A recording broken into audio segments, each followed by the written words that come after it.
فكرة الفيديو اجت انه انا كان عندي كيكة وهي الكيكة ما عادت تاكلت وكنت رح كبها، بس قررت اعملها اكلت حلو وطلعت فخامة. بس انا حبيت عيد الفيديو معكم بس بكيكة تانية. ربي يسعد لي كل اوقاتكم. بهي الطريقة رح نقدر نحول اي كيكة واي جاتو لأطيب وألذ حلا فخم وخلال دقايق. أول شي رح نعمل ظرف بودينج، وطريقة البودينج أنا منزلتها عندي على الصفحة. ومنجيب الكيكة ومنقطعها لقطع صغيرة.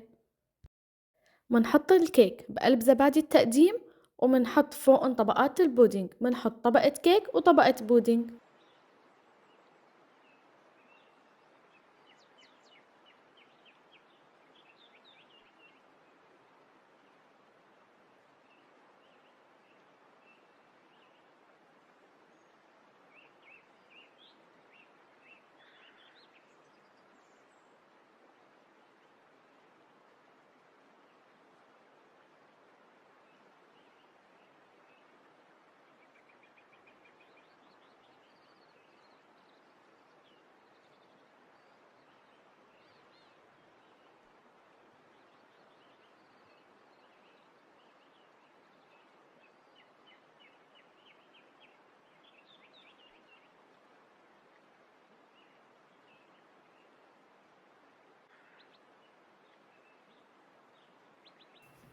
ومشان نعطيها جمالية وطعمة طيبة وقرشة لذيذة منحط كورن فليكس أي نوع انتو بتحبوه بتحطوه.